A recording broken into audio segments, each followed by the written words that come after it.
Guys, drum roll for my favorite people. Usual Wines in-house. Guys, if you are a wine person, you like wine, you enjoy wine, Usual Wines is great for you. This is the perfect little size, beaker size little bottle they're so of cute. wine of 6.3 ounces. It's a heavy pour, so it's about a glass and a half. And you can, have a glass of that. Maybe grab another bottle of a different blend of wine or a red, maybe a white, and you can try that one. You don't have to commit to one bottle. And that is the beauty of Usual Wines. Usual Wines has an array of choices for you. They have a red blend, a rosé, a sparkling white wine called Brut, and they also have a limited production of a Brut rosé. So get on that before that's all gone. Oh, that sounds lovely. Sounds delightful. I know. It sounds crisp. I know. More vocab. Also, high selling point. They are low carb and have 0 grams of sugar in them. Amen. Did you know, Ash, that in the U.S. there are over 60 additives allowed by law to be used in winemaking? Ew. Can I get a ew? Gross. Oh, you already said that. Usual does not use any chemicals or sugar additives to enhance the flavors or stability of their wine. They are truly a clean wine brand. Guys, go check out their website at www.usualwines.com and use our discount code ADVICE for $8 off your first order and try your first glass on Taryn and I. On us, guys. On us. Go to www.usualwines.com and use code ADVICE. We are so pumped because today's episode is brought to you by Fastic. Hello, Fastic. It's funny because it's kind of in the name, but Fastic is basically this super easy to work, easy to access app that helps you track and do intermittent fasting. Guys, I've done intermittent fasting before. I didn't last that long. I did it for like a month. And the hardest part was watching my sister eat breakfast and me not being able to eat breakfast with her. Something that's so cool about the app is having their companionship, guidance, personalized plans, motivations to get you through that morning and into the rest of your day when you can finally eat. The app helps you achieve your individualized goals, and you can create a personalized plan that helps you create a pattern for every single day, so you don't feel like you're going into that day blindly. Yeah, and it's a lifestyle. It's a lifestyle. It's a lifestyle. It's not a fad diet. It's a lifestyle. If you guys would like to be a part of this, you can download Fastic on the Apple App Store or Google Play. Again, that's Fastic, Fastic. And thank you, Fastic, for working with us. Hello, everyone. Hello. Welcome to Unsolicited Advice. I'm Ashley. I'm Taryn. And we're here to, normally I would say give you guys lots of advice, but we're doing something different today. I need you all to sit down. Maybe sit, prepare yourselves down. Something very exciting is happening. We warned you something was coming. It's here. It's here. I'm having a hard time speaking. I'm having a hard time breathing because today we have a freaking guest. A very special guest. And dear to our hearts. He's so dear to my heart. I'm convinced that after this, we're going to be best friends and maybe make it Instagram official. He's going to invite us to dinner parties and we'll just be family friends, I can't. I might have screamed when his Zoom thing popped up and that is embarrassing, but I'm moving past it. Mm-hmm. We have a freaking guest today. We're so excited. Also, we recorded this on Zoom, so head to our YouTube channel if you want to watch the interview as well. Mm-hmm. But do we just say it? Like, I don't know what to do. Bob freaking Saget was our guest, and we had the best conversation with him. We talked about all things, just like acting, from shows he's been on to comedy, stand-up, also just quarantine and to just real life, where we're at right now. And it was a great conversation. We also shared a very funny Turn It Up with him. Yes. And it was great. So freaking enjoy this episode. I keep saying freaking because I'm freaking excited. Bob Saget.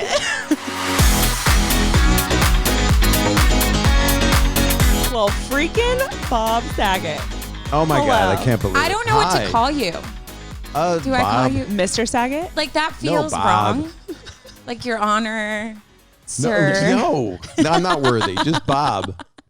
I'm just. It feels so weird. I know, but I'm just a dude. I'm just a guy. I never really thought of separation of show business and body of work and being a human being. So I never really looked at it that way. I'm just not an ageist. I can talk to I have a dear friend that's 98, and I don't really have. I have a couple younger friends that I worked with, that I keep in contact with. But for the most part, everybody's in their 20s, 30s, 40s in my life, Yeah. 50s, 60s, cool. 90s, death. Yeah. I talk to them too. I need advice. Yeah. There you go. Is it weird that we knowing that we grew up with you on our television? No, I've accepted it. And I think most people that you talk to, I grew up watching you is a thing that people say. And I've said it to people. Yeah. I mean, I was a Star Trek fan when I met William Shatner for the first time. I was when I met Tom Petty, I was at Gary Shandling's house, and he was friends with Tom, and I just went up to Tom and I said, man, and he took his glasses down. He went, I know, man, I know. And I was like, I know, I get it. That's how you approach it. It's like being a person. So those are the people that are my favorite people. That are successful, that aren't celebrities. That are people, and they do different kinds of work that you admire, and they inspire you and stuff. No, how did you guys get started with this? I want to hear about you guys. So what started this podcast? How did you guys meet? Yada, yada, yada. So Ash has always been a huge fan of podcasts. I'm a total new into this world, but she kind of met up with me and was like, hey, I want to start a podcast. You like to talk, which I do. So then I was like, yeah, sure, let's do it. And it kind of we love people. We find people interesting and how we're all so different, but all can relate on just the weirdness that comes with being human. So we kind of then settled on this, let's just have people send in stuff and we'll talk about it and give, two strange girls will give you advice on how to live your life. And where else would you get advice? Well, the whole idea that we had in our head was we're on YouTube and we do videos and stuff like that, but we love podcasting. I listen to it constantly, but I was like, how can I do a podcast where I don't have to constantly create some kind of content in my head? Because that's just so much more work on top of everything. And then both of us were like, wait, they'll submit the content and we won't have to think. We'll just read it and talk about it. And it was just a win-win from there. And then we've been best friends for years. So it just kind of worked out that way. How old were you when you guys met? 24? Somewhere in there, yeah. I'm 33, she's 30, and then we met about 7-ish years ago. Right. Two of my daughters are 33 and 31. How long you been doing this podcast? A year and a half. Yeah. Yeah, that's what it is. I haven't been doing it. I did it started right before quarantine, a couple weeks before, because I wanted to do it in my heart because I was out touring and I saw what the world was like and I couldn't take it. People were yelling at each other in the audience. So the fuse was already lit for a lot of racial, political, everything horrible that we're living, and that we want to go away and have people communicate and have justice and honesty. And I was out doing what I wanted to do, but it was offending people. And then I was going to do a special around now, but this podcast is something I want to do forever. I mean, it's I could be directing a movie, I could be on a TV show, and I could do it. I mean, we've got the board now. So that's all you need. It's your best friend.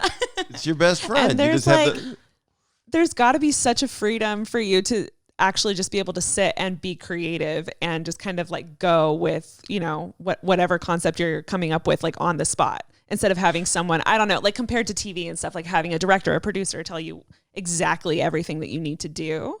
Well, you've been around for a while. In stand-up, I've been around for a while. But with stand-up, no one tells me what to do. That's why stand-ups are stand-ups. You do it. Well, they say don't do that piece. Do you want to do that piece?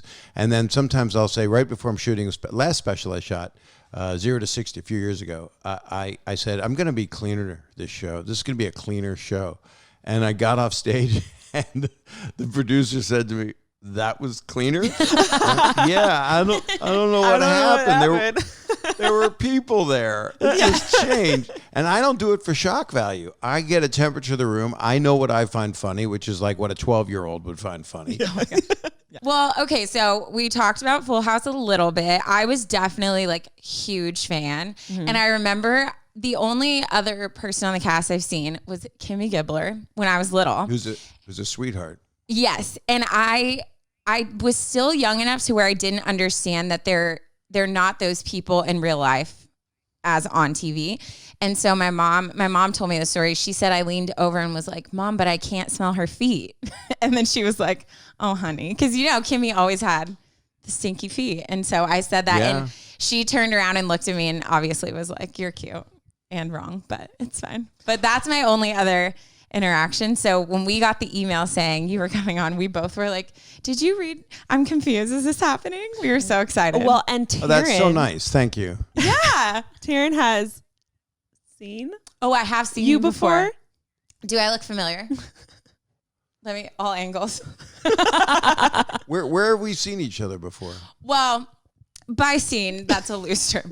I can't remember where, but I went to this like club bar thing one time, and I remember we passed each other, and I freaked out, but that was the end of the story. So. I would love to say, oh, I remember that. Oh, of course. If you ever remember going somewhere with a girl on a dance floor that you were like, she's either on drugs or something's wrong with her, but she looks sober, that would be me. Well, that's wonderful. That's great. I have no chill on a dance floor, so if you that ever should stuck have that in out. your bio, on your IMDb. That should be 1,000%. I should. I'm gonna change that. Or make it your profile. I'm the girl on the dance floor that freaks out when she sees someone that she likes, but is sober. TV or film. That's the twist. Looks drunk, but is super You don't sober. know where she's at. She's just that weird. That's people the twist. think I'm stoned all the time. Every time. Actually, it's just interesting that people, because I talk to stoned people really well. I mean, because I'm there already. It's like you're saying. It's like I'm there. It's like, I'm fine. I like stoned people. They laugh. Yeah. On my podcast, one of the guys I called, he was so excited to talk to me. He just started smoking. And he laughed the whole time. And he was talking about losing a family, or one of his family members that had COVID. But he kept laughing because he was stoned, and it was, I couldn't stop talking to him. It was unbelievable. Yeah, the position that puts you in, it's like, we're laughing about this? I'm trying to read your cues, optimistic guy. Yeah. That's so true. That's amazing. Yeah, these are rough days. So what you're doing and what I'm trying to do is bringing solace to people. They get to have a conversation with their friends, and that's who you are to them, I think.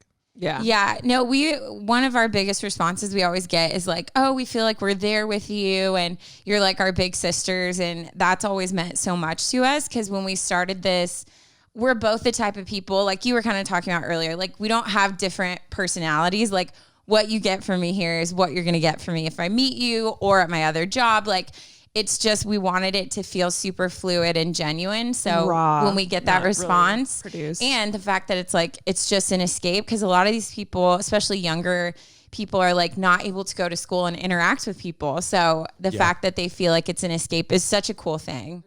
Well, to answer your question from before, I have become, and I've talked about it a lot, more Danny Tanner than I ever thought I'd be in my whole life. Really? Well, it's been quarantine. So I've been cleaning and I've been doing stuff and I've been Windexing and I've been dust busting and all the stuff that I was made fun of for being the clean freak on Full House, which was based basically on Felix Unger, who was in The Odd Couple, Felix and Oscar. Oh, okay. It was based on that neurotic character that the great Neil Simon wrote. Oh, interesting. And so, so I mean, it was just a derivative thing. And the show was originally Three Men and a Baby. That's how that movie had come out. And then it became this other thing.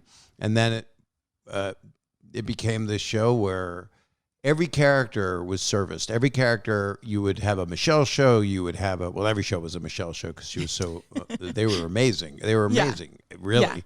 Yeah. Some kids called it the Michelle show. And then, but every character, you'd have a DJ, of course, episode, and Stephanie would drive a car through the kitchen. And Danny took his ring off when he accepted that he'd lost his wife. Yeah. But to deal with some of those issues was kind of good. Because I would hear, like you guys hear from people, and they say, hey, you're really helping me. You're like a friend. You're like a big sister or whatever. Yeah. With me, it would be like, I lost my mom, and your show my dad and I watched, and that particular episode. And I hear from people that are in their 50s that tell me that. Yeah. It makes me 110. But it's really, things that I would, when I was like 33 doing the show, and I wasn't understanding the importance of doing a a family show, and that is as valid as doing shows that I looked up to more. You know, we were on against Seinfeld for a while, and it was like, boy, I wish I was on Seinfeld. You know, and then Comet got a movie. Comet the dog became Air Bud. Oh and my Stamos, gosh, I didn't know that. He was Air Bud, he was twins, kind of. And Stamos was mad because the dog got a movie and he didn't. Yeah. But I appreciate that show now more than ever, and the response from the world proved it to me how valid it was. And I just tried to be as good as I could as a parent on it. That was kind of what I tried to do. So I always find this so interesting. Obviously, I feel like on the inside, I totally could have been a great actress. You know, I never pursued it, but you could still do it. You're young. You could do it. You know, I always I'll have a day where I'm like, should I be an opera singer? And then I'm like, Taryn, there's some stuff that needs to happen before that. But should I be a superhero? Should I fly? Let's go try it. Yeah. But it's always interesting. By the way, kids listening, don't try that. Don't try. No, I'm sorry. Thank you. Disclaimer. Yeah, we're not there yet. We don't know. Exactly. But it's so interesting because, you know, you get hired for a job. You obviously are excited about the project you're doing. And I know for seasons and TV, it's like, you're kind of like, okay, let's hope we get picked up for season 2 and stuff like that. Right. When did you know, holy crap, this is huge?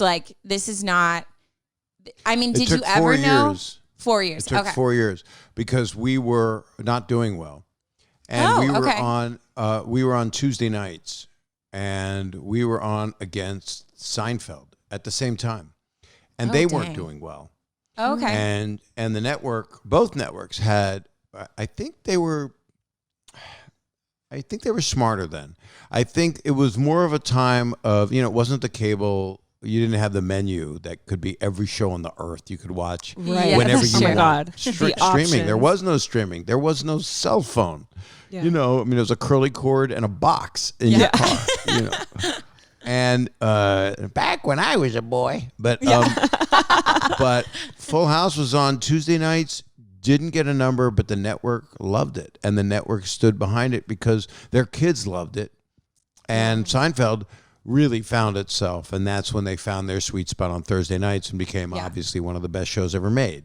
Mm-hmm. And we became what I think, in reflection, is one of the best family shows ever made for kids, for kids to watch with their parents. I mean, there were a bunch of them. But then we moved to Friday nights, and that was TGIF. So they ran us twice a week, ABC, for a while. So I think 1 year we got picked up for 2 years straight, and then that's when we knew. They moved us to Friday nights. We became the 8 o'clock, the flagship show of that night, and that was Bob Iger, who's he's the head of the whole of all of Disney. He's Walt Disney, basically. Yeah. And it was Ted Harbert at the network, and those two gentlemen did it. And we, by the 4th year, it was like, wow, we're in the top 10. You know, we were in the top 10 a lot. So that's when you know. But we didn't know. We really fought, and we didn't know sometimes if we were going to come back. After the first 3 years were like, we didn't know what was going to happen. I was used to not being on anything, so it was interesting to be a 30-year-old guy with a 10-year-old daughter on the show. Yeah. I was like, wait a second. So I was a randy 21-year-old. Yeah. Danny Tanner might have been a clean freak, but he had it going. But he had his days.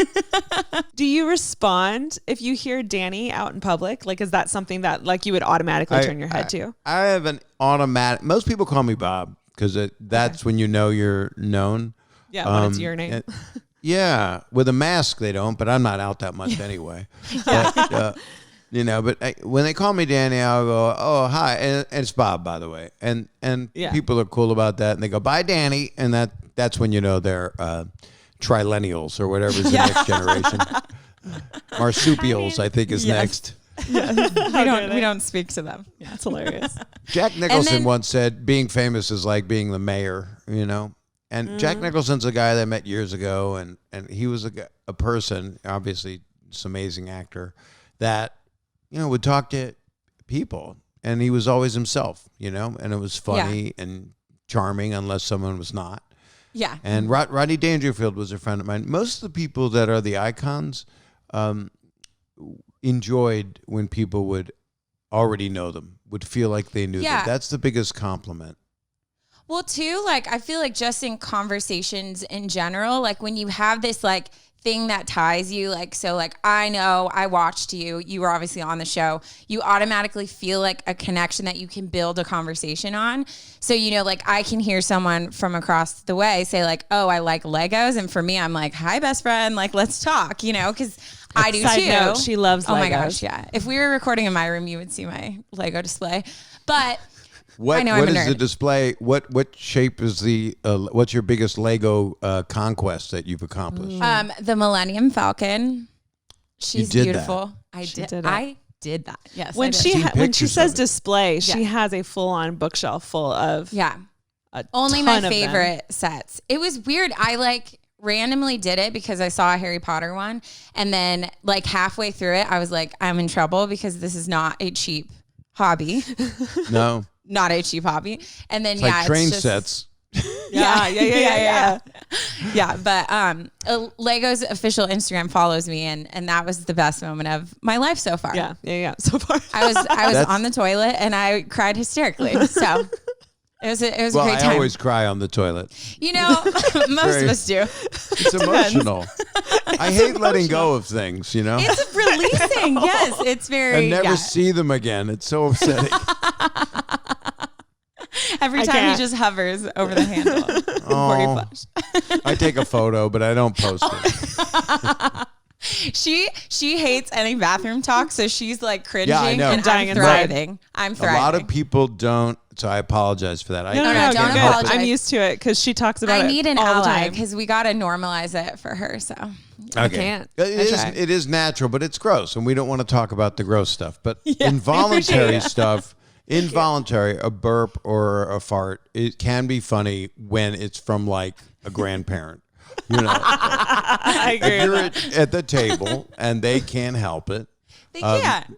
No, it's natural. It's just, and it's being human. And it's just, I always laughed at the table when my grandmother did it. And then it was the look in her face of how do you recoup after that? Yeah. You know? Like, what does one say? There is. Well, that's what's so funny. There is no recoup after that. It's done. It's my out. dad would own it. My dad, even, and he lived to 89. He should have lived longer. He was pretty miraculous. And he would just say, do you want me to die from the poison? I've got to get rid of the poison, Bob. They got to get rid of the poison, Ash. Right. Yeah, I like that one. That's science.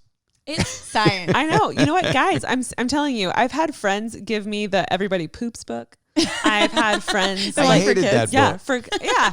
I got that like 3 years ago. It's on my shelf. Just kidding. You got 3 years like, you ago. need That's to, great. Yeah, very recently. Someone was like, Ash, you have to get over this. And I kept telling them, I was like, it's not something I can get. I don't like it. It's out of her control. I don't like it. I have found, and I don't want to profile, and I don't want to say this, but most audiences I've been through in my whole life, everywhere I've done it, stand up, particularly, the ladies don't really love the poop humor. And then sometimes I'll ask the audience, and there's always some lady that goes, hell yeah. And you know, that would be me.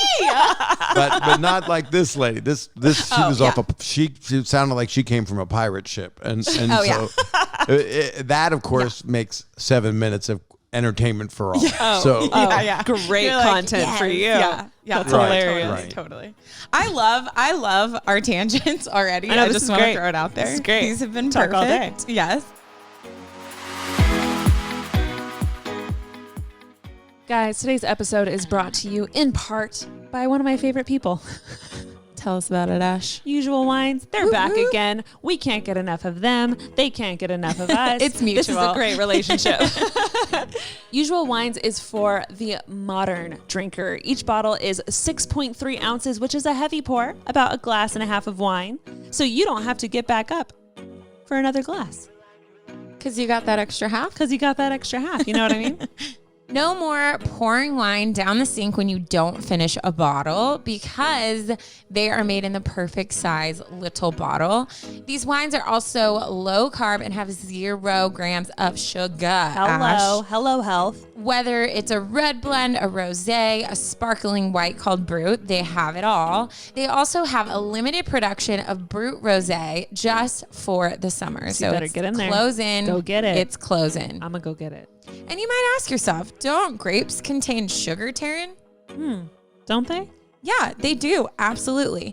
But to clarify, all usual wines are produced using natural, sustainable grapes harvested every fall. These grapes are picked at optimal ripeness to ensure all sugar will be fermented completely until the wines are dry with no residual sugar. Science. Health. Science.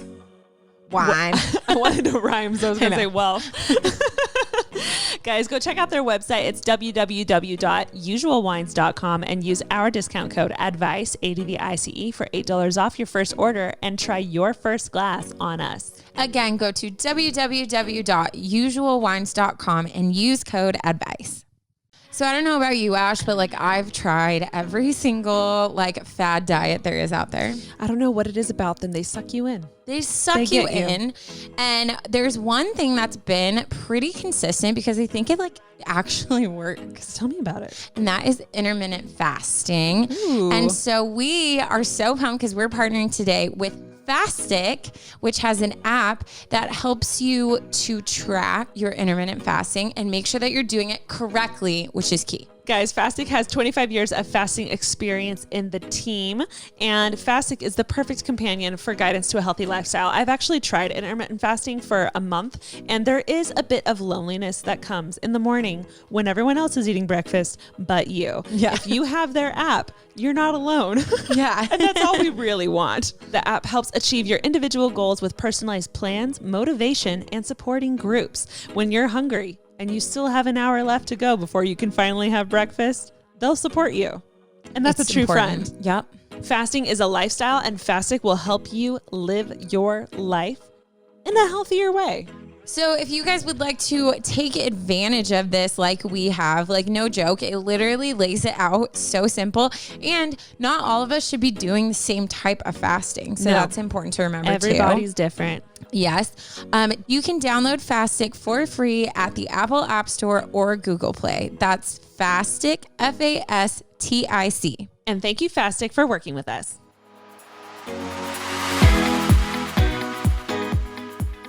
So I wanted to ask, so you guys just did Fuller House, which I watched. I loved it. Was it weird getting back into that role? Because what was the gap between 20 years. It was a 20 years, yeah. But I've done it. We've done it a bunch on different shows. We did it on Jimmy Fallon, Dave, John, and myself. I think everybody was there. I can't remember because I'm so narcissistic, but it might have been the three of us. And then we did a bit on Colbert also, because it's those kind of television iconic shows. Yes, are fun to do. And Jimmy Kimmel, I did it with Dave when that great actor that played Jaime Lannister. In Game of Thrones, he was upset over something that happened, and in the show. I don't want to spoil alert it in case no one has seen Game of Thrones. Oh, okay. Mm-hmm. But he was missing a hand, and it was quite. There was a lot of humor, and he had relations with someone you didn't expect, and that's what he was upset about. It was a very funny sketch, and we were consoling him. And they put us in the wigs. I looked like a pumpkin with a mop. It was terrible. I was so miserable. And they put me in the sweater. It's like, don't put me in the sweater. No, Bob, it'll be funnier. No, Bob, wear the sweater, Bob. But 2 years in, I refused to wear the sweater on the show. It doesn't matter. We want that first year look. Good that's for true. Me. Well, that's hilarious. Anyway, it was so. But no, we going back. I walked onto the set at Warner Brothers, and it was the same stage we were at the last 4 years of the original series. I didn't know that. Wow. Cool. We were originally at MGM in Culver City, which is now Sony, but then we were at Warner Brothers on the same exact stage where Friends was after we left. So they inherited our amazing dressing rooms because we were doing so well. And Tom Miller and Bob Boyette, may he rest in peace, the exec producers, they got us the best dressing rooms you could imagine, on the stage, not in a trailer outside. And it was pretty wonderful. And how nice we were all treated. But when I walked back on the stage and they were just starting to build the set, so the set was there, I was like, well, this is just weird. And I got very emotional about it. I would think so. And I knew it was going to do well. But I gave a note to the construction department through the producer, Jeff Franklin, the exec producer who created the show.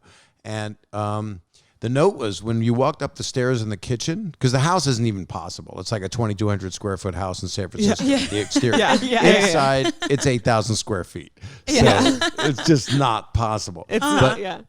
But the stairs, when you went up the stairs in the living room, they put a wall too soon. So actors had nowhere to go. If they went up the stairs, they would be on camera. You'd see part of their body. Yeah. So they didn't realize that they needed to build a reservoir, and the same in the kitchen. Those stairs and the same in the basement. It just, you get to the bottom and you would have seen the heads of the people at the top. So what I did, stair improvement is what I did. There you go. That's very practical. He does it all. It's I direct stuff. I know when people have to have somewhere to go. Yeah. There used to be steps we could come down the other side, because if you keep actors waiting upstairs for a whole scene, bad stuff happens. They just say they say terrible stuff. They stick their gum to the wall. We had a gum wall. We had a gum wall. That's amazing. No, like I said, like when you're not in that world, it's so interesting to hear like the specifics like that. Like no one thinks like, where do they go after they go up the stairs? Because the magic of TV and editing, like you're like, oh, they just go straight to the hallway. What are you talking about? All houses in San Fran are that big. Oh yeah. Oh yeah. Yeah. It was, when you see it, it is iconic for people, Right. And Stamos has a lot of the stuff, like a lot. He's got the red doors. He has the doors. He has the front doors. Really? Oh my gosh, that's cool. That's fun. All Did I you have keep is anything? over there is I could go show it to you, but I'd have to unplug, so I don't want to do that. No, you But good. I have the barometer that was next to the door.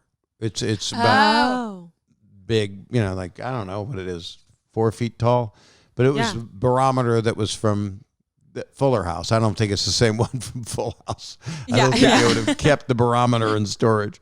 And the couch was a different couch too. I think Stamos has the couch too. I think he has everything. Oh my gosh, that's so cool. I love that.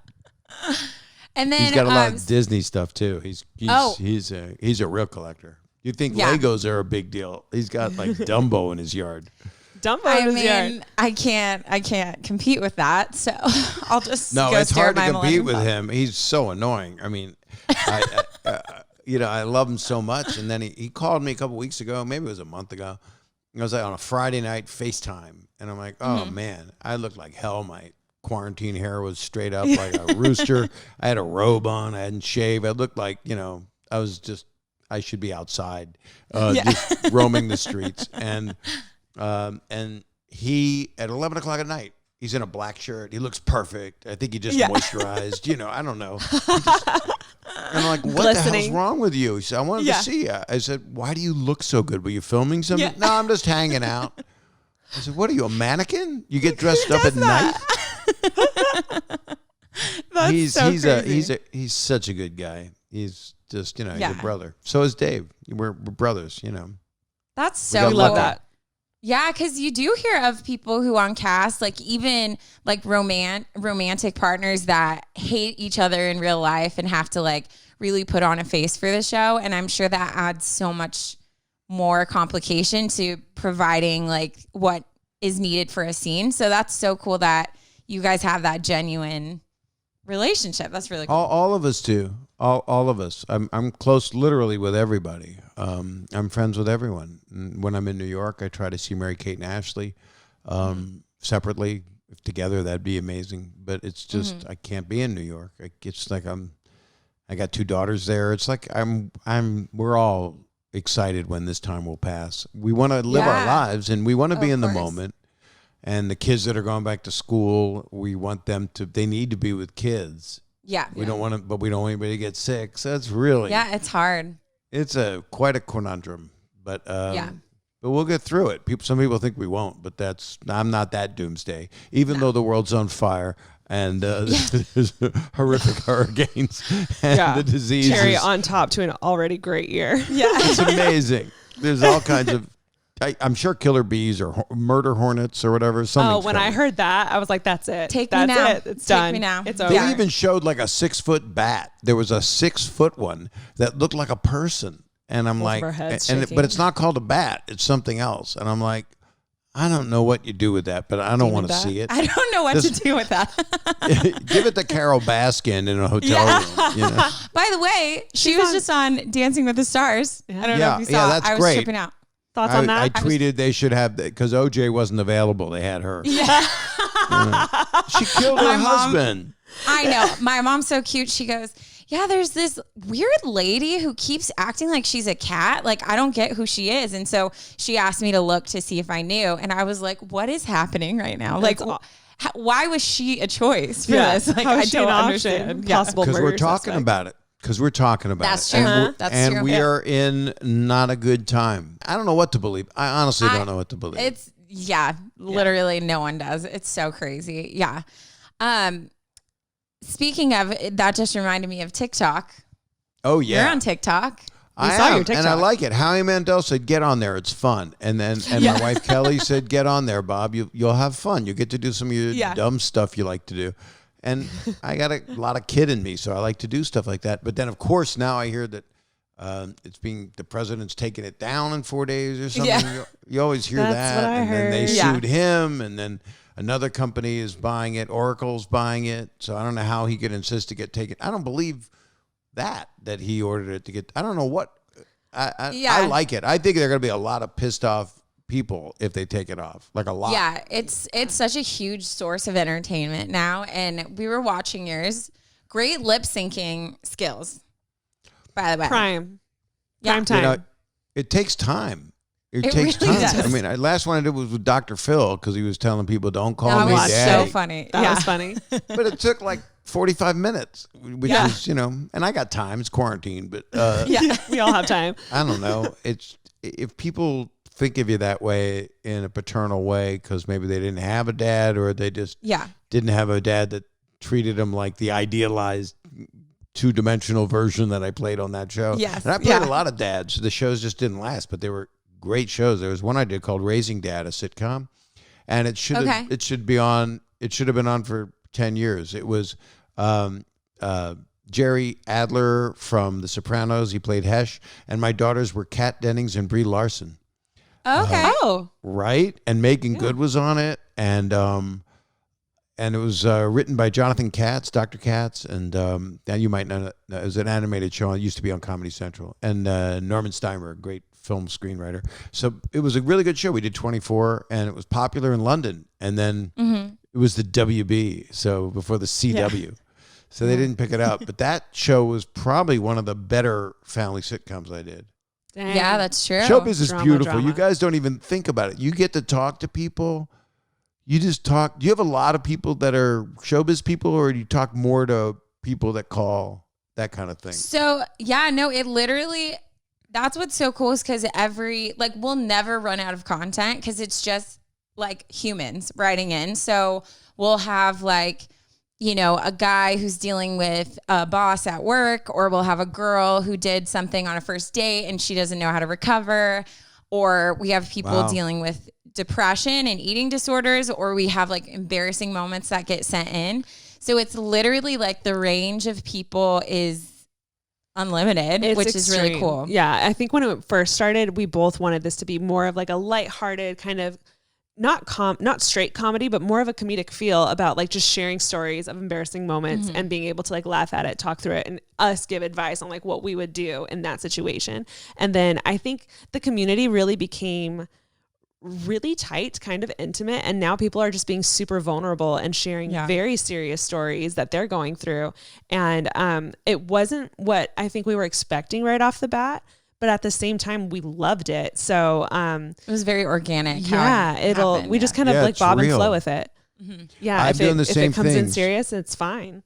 I'll have a conversation with someone that's more well known, and then I'll call people and see how they're doing. And There's one coming out tomorrow, I think, and it's very emotional. It's like people are really hurting. Oh yeah. And then you hear people that aren't. They're just getting through it, or come up with like, I don't care. I don't wear a mask. I go to Costco. It's like I go to Costco. Okay. But oh my gosh, did they they probably don't do samples at Costco. Nah. So why do people even go to Costco? I don't think a Hickory Farm store is open. You know Hickory Farm? I know. You walk in, there's cheese and salami nut log rolls, and I don't think they're giving any of that. With the jam and crackers that everyone would just like help themselves to. I hated the jam and crackers. Or the chicken jalapeno taquitos. And they'd just be like chopped up, like really tiny. Yeah, everything's chopped up. So that person just chopped it up, and they're paying them to hand it out with little crappy toothpicks. Yep. And I would always go for the salami because that's a piece of salami, and that's what or a piece of cheese. But if it's like a shrimp, it's like, oh, I'm gonna get sick. Yeah, how long was that sitting out there? Really? Yeah, exactly. No one was watching you. And where was it before then? Yeah. You can get sick from shrimp. Oh, totally. But my high school was right down the street from a Costco. And when we were seniors and, allowed to leave the campus, which is just asking us to like do stupid stuff, we used to walk to the Costco and we would first go in and like get a round of samples. Then we would like tie our hair up different and like switch jackets and get like another round. Like it was just like a fun like scavenger hunt for us. I got two smoothies. It's an adventure, that store. I became, I didn't want to go, and I did because I was dating somebody, and I joined, and my membership just expired, and I'm so excited about it. Congratulations. Thank they locked you in. What a big moment for you. With a big bulk shopping cart, and it's like, what? I just want to get the hot dogs with the skins on. Yeah. That's all. Yeah. And then trash bags. Yeah. The things bulk. you need in bulk: hot dogs and trash bags. That's it. Naturally. And actually, I didn't even eat them. I just threw them in the trash bags. So there you it was go. great. Yeah, it's just the circle of life, right? It is the circle of life. Costco is the circle of life. But they do. But a lot of times when you're doing, this is a showbiz thing, but when you're fortunate enough to be in show business and they have like craft service, and sometimes they would just do Costco stuff, and you go, this sub sandwich that's 12 feet long is so good.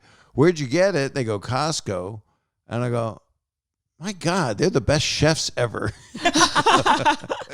They've really mastered the quality sub. Yeah. I mean, back in the day, I wouldn't eat a hamburger from Kmart. But here we are. Yeah, that's probably why you're still alive, to be honest. That you have that standard.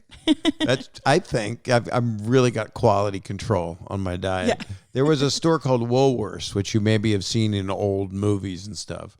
Okay. And it went bankrupt. But Woolworths had Notions. They had a Notions department, which sold like thread and thimbles and needles, like rows of it, because people like to sew. And okay. You're right. So you can imagine the amount of money they were raking in.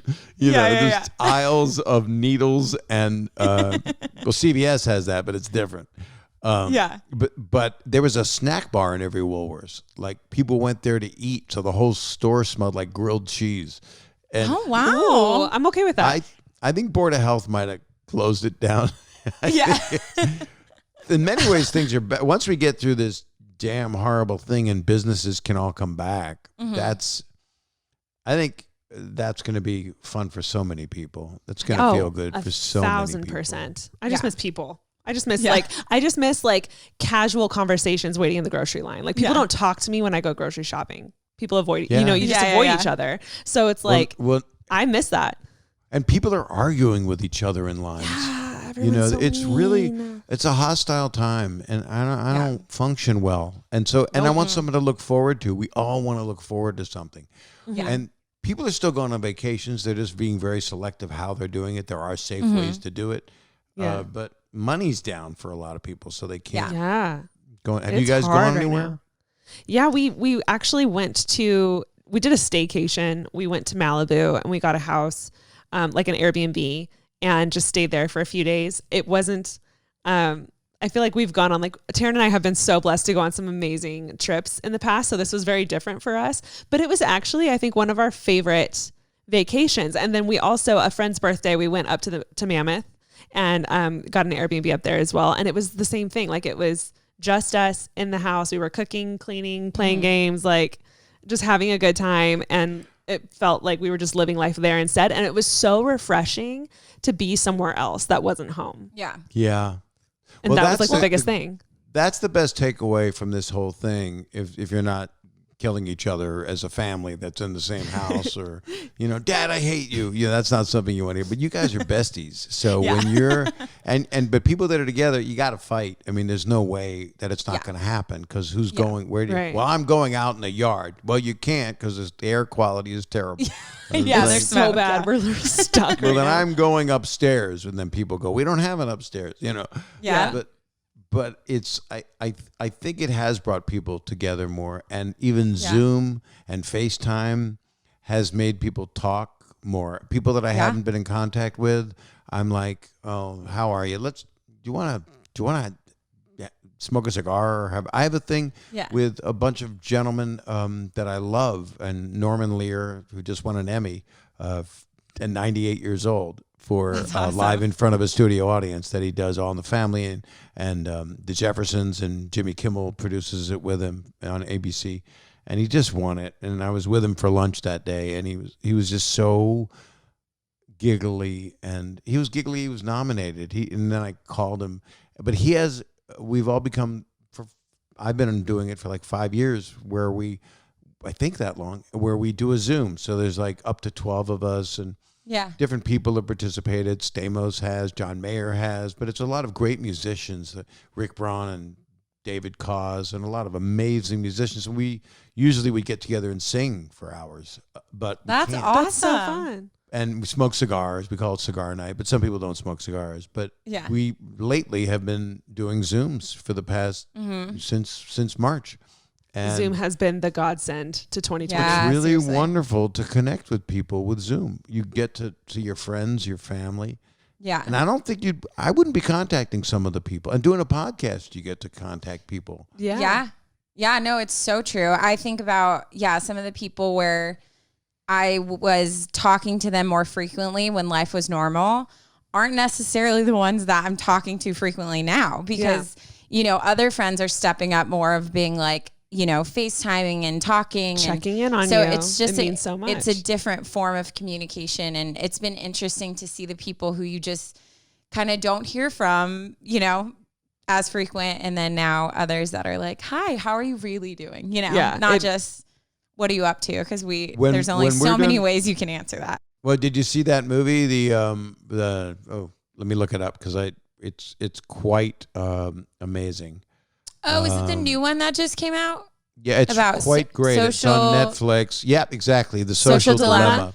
Yes. I haven't. I'm a little scared to watch it, but I haven't watched it yet. I was talking about it with friends yesterday, and they said it's kind of changed their entire mentality on it. Obviously they said it scared them, and they kind of wanted to delete everything. But at the same time, it's good to have a positive, like if you're being a positive influence, it's good to be out there. But just, I guess, being more aware and having your antennas out, and just being very careful with what you allow yourself to digest. Because in our heads, scrolling is just yourself. Scrolling. Yeah. But you're seeing it, it's affecting you. Since being in this whole stay-at-home season, I have become quite the avid reader. Have you, Ash? I have. I read everything. I read books and magazines and other things, and have become a very big fan of The New Yorker. Yes, you have. So have I, Ash.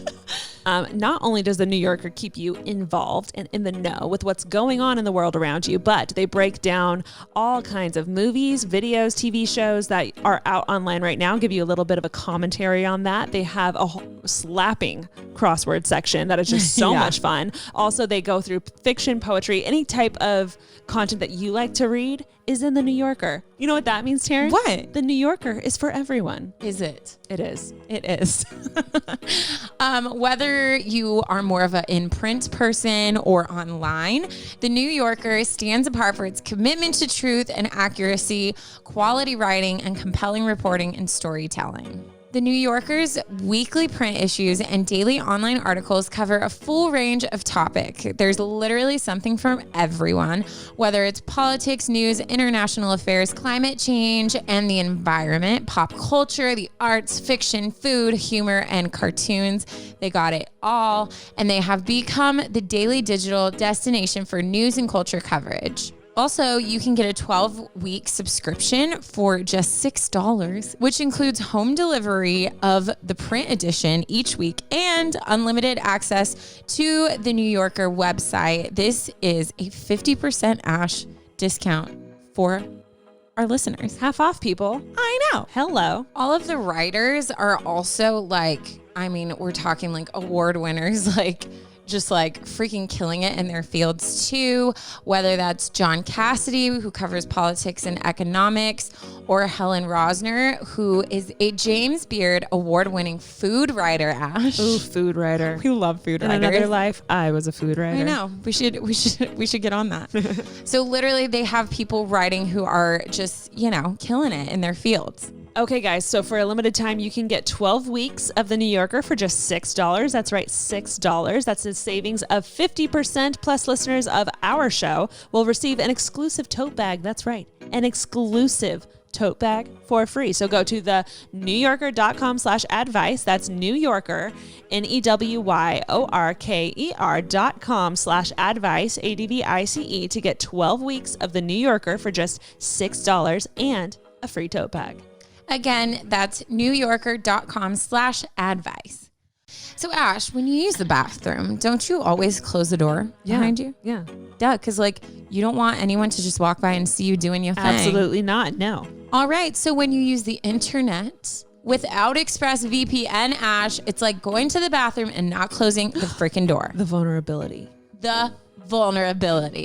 Basically, your internet service providers like Comcast or Verizon know every single website you visit. And what's worse is they can sell this information to ad companies and tech giants who will use your data to freaking target you, Ash. How dare they? You guys, ExpressVPN puts a stop to this. It creates a secure encrypted tunnel between you and your device and the internet so that you can be online safely. I use ExpressVPN on all my devices. It works on everything, phones, laptops, even routers. So everyone who shares your Wi-Fi can still be protected, even if they don't have ExpressVPN. If I buy it for us, Taryn, cover us both, girl. It's for the family. Yep. And the best part is using ExpressVPN is as easy as closing the bathroom door. You just fire up the app, click one button, and you're protected. It's like magic. So if you're like me and believe your online activity is your business, secure yourself by visiting expressvpn.com/advice today. Use our exclusive link, ExpressVPN, EXPRESSVPN.com/advice, and you get an extra 3 months free. That's expressvpn.com/advice. We try so hard to find this balance in our podcast, especially our heavier episodes, because obviously those are all part of life. You have to deal with the mess that comes with life, but also the good. And so we try to balance out. I end every episode with a dad joke because that's just my humor. And then we also have this segment called Tearing It Up because you don't know me well, but I am a very awkward person that bad things happen to, that I always think someone's filming me because I'm this is not real life. And so I started sharing that part of me because I'm not ashamed of how embarrassing I am. And we had so many writers writing in, oh my gosh, that's happened to me, or here's an embarrassing moment. And so it ended up turning into its own segment called Tearing It Up. And that's, where people just say awkward, embarrassing things. So that's been fun to have that as kind of a cushion too. Because like you said, thing. Because none of us people need to just laugh too. Because it's more than so ever much heaviness. Yeah. And if I've had so many embarrassing things, it's and I'm always the guy that steps in at the worst. I'm a fool. Yeah. I mean, I'm it's like a joke. It's do you want to hear one of those stories? I would love to. Absolutely. You're going to give us a Tearing It Up right now. I'm going to give you a Tearing It Up. There was a friend of mine, and we were on vacation in Hawaii, and we went to the steam room together, and he was with his sons, and they're like sons to me, kind of like nephews that I love. And we're all in the steam room, and then we leave, and everybody's going to go do whatever they do, take a shower. And I thought I'd be a funny guy and attack him in the shower. He was taking a shower, and I got a towel and made it wet. I was going to flick him with the towel, and I opened the door, and I screamed, and I said, put your hands in the air, mother blanker. Yeah. And I snapped the towel, and a man screams, and it wasn't my friend. Shut up. And then all of a sudden, he comes walking by me, and he's got a towel on. He's just putting on like cologne, and he goes, I don't know what's wrong with you. I don't know how you do it. And then a little more time goes by, and then I see him go into another part of the locker room, and I figure I'll do it again to him. No. Yeah, right, this time. Right? And and this time I try to scare him and throw like a razor with no blade on it at him, a plastic one. Yeah. Okay.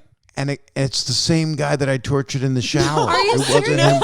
I did it twice, and then all of a sudden, out of nowhere, my friend goes by and he goes, "It's impossible. I don't know how you did it again. You just did it again." That's like one of the worst things I ever did. My God! I mean, it's just so lame. It's like, really be careful if you're gonna prank somebody. Make sure it's the person. It's the person. Double check first before going in. Wow. But the commitment that you had. Yeah. You were like, I'm going to get him. Astounding. Oh, hell yeah. Yeah. I mean, I feel like that's what you have to do, right? And those towel whips are not.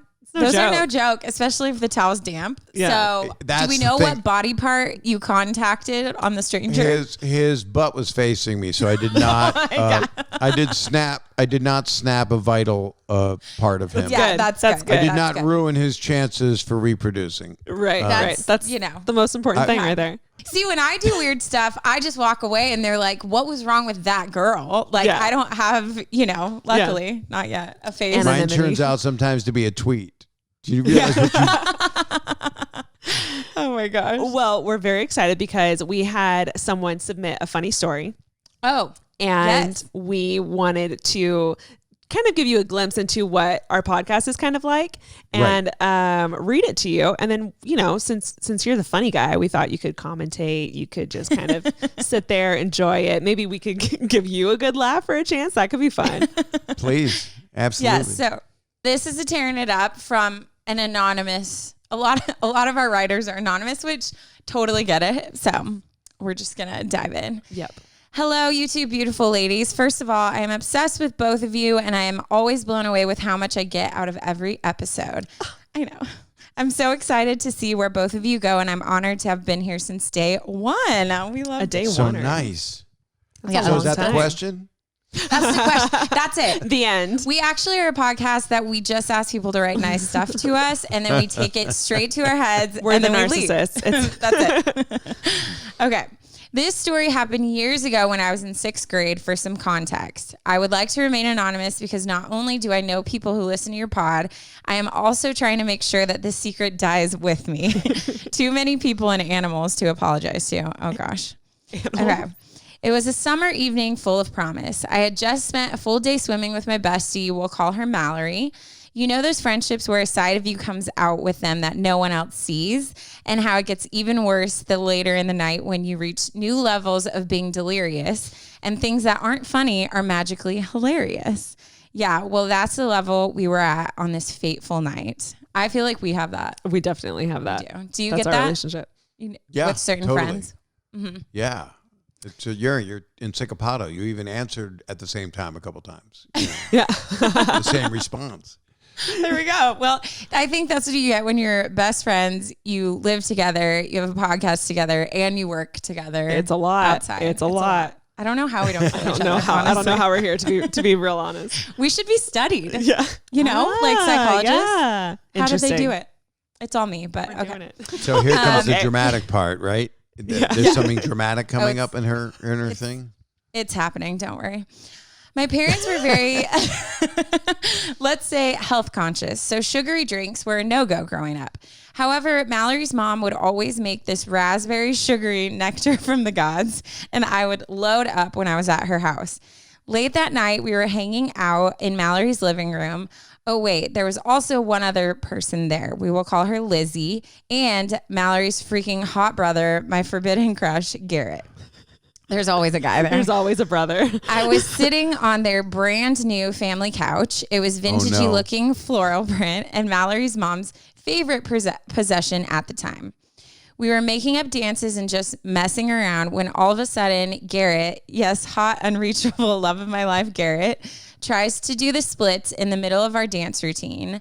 And as he hit the floor, he straight up rips one, which we were talking about that. We were talking about. Yes. Yeah, I'm psychic when it comes to butt sounds. Yeah.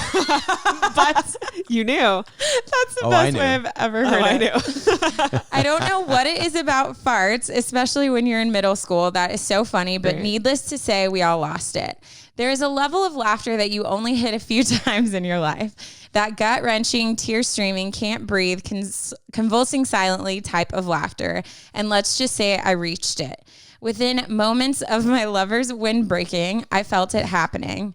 My innocent, sugar-free bladder was now filled to the brim with sweet, sweet raspberry juice of the gods, starting to combust. I can't, she writes juice so of well. the gods is hilarious. I wanted to run to the bathroom, but I knew any movement was cause an explosion. So I sat on that pretty couch and prayed that if God would let me out of this, I would confess to my mom I drank a sugary beverage. But my prayers were not answered. And without warning, it happened. I sat there in my own warmth and could feel my puddle spreading through every floral fiber beneath me. Floral fiber. But it's a floral print. I mean, it might not show. It might not show. It might not. It depends on how light of a color, I guess. Yes. Okay. So I sat there trying to think of a way to get out of this. Then a brilliant plan came into my head. I stood up for a couple seconds, then sat in the same spot I had just been sitting on for like 10 minutes and shot up and screamed. When they asked what happened, I dramatically said, "Oh my God, I think Archie peed on the couch." You might be asking yourself, who the hell is Archie? Archie was Mallory's 8-year-old German Shepherd, right? Who blamed the dog. Who, by the way, had not entered the living room in hours. No. So I acted fully disgusted and was asked to show them. I turned around, showed them my fully soaked khaki-covered backside. Khaki. Oh God! This is the worst part. All this commotion caused Mallory's dad to come in to see what was going on, to which I again explained Archie peed on the couch and I sat in it. Mallory's dad then proceeded to pick up the couch cushion, hold it to his face, and take a sniff. No. A piece of me died at that very moment. He then says, "Yeah, it smells like pee," and everyone starts cracking up. Mallory let me borrow a pair of pants and underwear, and I still to this day don't know if they fully believed me that it was the dog. I've kept the secret all this time and was never able to look poor Archie in the eyes after that day. Thank you for being weirdos who helped me embrace my most shameful moments in life. Love, Anonymous. Oh my God, Anonymous. Well, I think that's amazing. She's a very good writer. She's a very good writer. Yeah. I can't even imagine too, just like watching that happen and being like, no, don't smell it. No, just like terrified. I would have run. Why didn't she just run to the bathroom? That's the thing. That's what I was. I mean, I guess it depends. Like, it depends on the house. Was there a bathroom close by? Like, that would have been a cool detail to hear. That would have been a good one to know. But if it's a floral couch, I think there's a bathroom nearby. Yeah. That's a good point. But it sounds like it's also there's a carpeting on the floor if he's doing a leg split.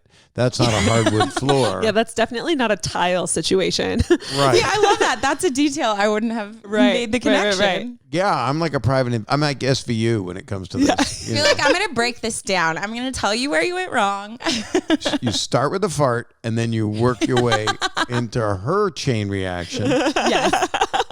I just hate cutting to the image of the father sniffing the pillow. That's the part I was like, no, this is mortifying. Not real. Yeah. Well, thank you so much for being on here with us. This has been. I loved it. You guys are so sweet and so delightful and so easy to talk to. And I hope I didn't talk too much. I do that also. Not at all.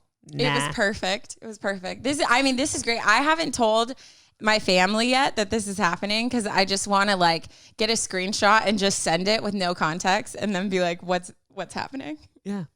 Well, Just send them hanging my out with Bob best. Saget. Tell them I'd love to come over their house and do the splits and let one out. And Oh my gosh. and then they That's could what all we do just at every.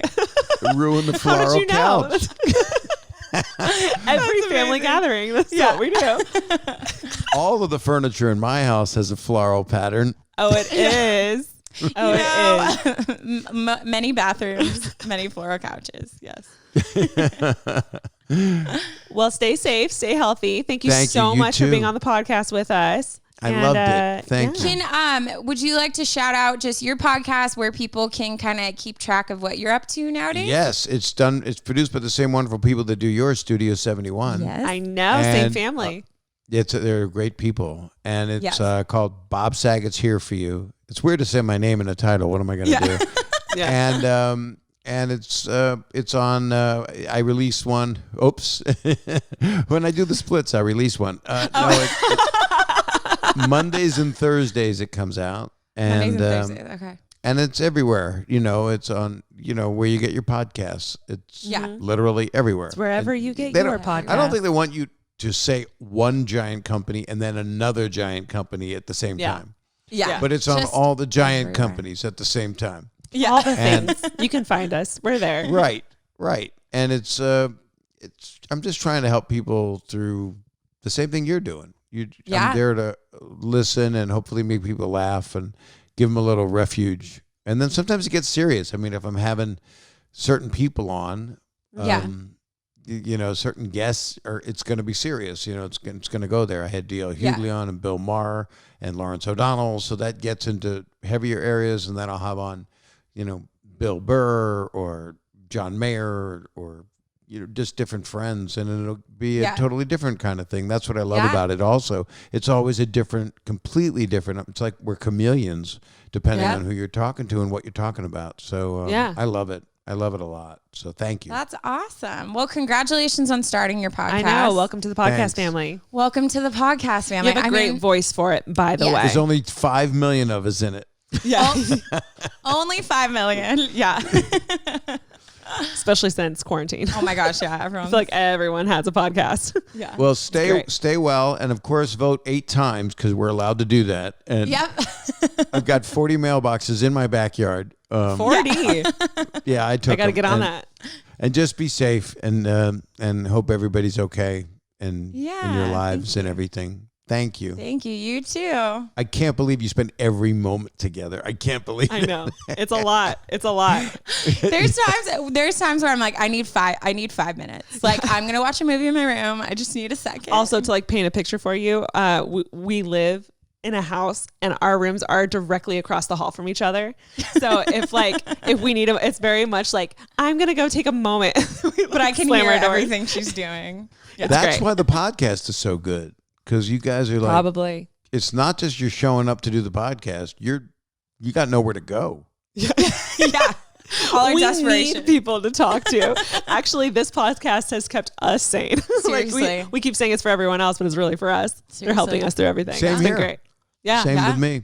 Yeah, it does as much, hopefully, for the listeners as it does for the people that love doing it, like us. Yeah. So, Oh my gosh. Agreed. Yeah. well, continued happiness and safety and onward and upward. Thank you, Onward sir. and I don't know what that Have a means. good I don't know. day. I don't know what that I means. support it. I feel like a I don't superhero. know. Who was that? Who would say that? I don't Bob know. Saget just like takes off, soaring through the air, Right. like Superman. We just watch him Neutron. on What the was screen, his- just like What was Jimmy his Neutron? name? Jimmy Neutron? Is it the cartoon? Yeah. Yeah. Yeah, Jimmy My friend Neutron. Steve Odekirk made it. Maybe that's what I should say is onward and upward, and literally, like you're saying, just fly out of just frame. like shoot out of frame. Yeah, just fly away. I love that. That's your new sign off. You should do That's that my new for sign your off is I next for your fly. next thing. Yeah. Thank you guys so much. Thank Bye. you. Bye.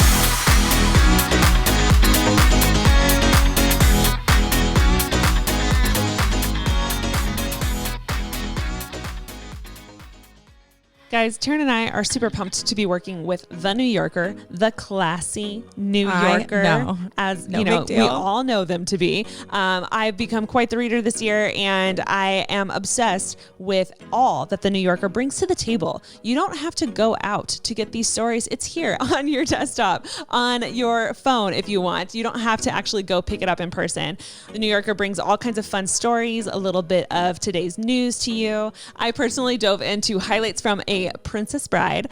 They did a virtual live read where the cast got back together, and so I kind of geeked out because I grew up on that movie. Yeah, I love that movie. So like Ash says, whether you're reading the New Yorker in print or online, they have weekly issues and daily online articles that cover a full range of topics, whether that's politics, news, international affairs, climate change, environment, pop culture, the arts, food, fiction, humor, literally you name it, they cover it. And also you can get a 12-week subscription for just $6 that includes home delivery of the print edition each week and unlimited access to the New Yorker website. This is a 50% discount. Ash. Oh, hello, discount. 50%. Guys, for a limited time, you can get 12 weeks of the New Yorker for just $6. That's a savings of 50%, guys. That's a lot. Plus, listeners of our show will receive an exclusive tote bag.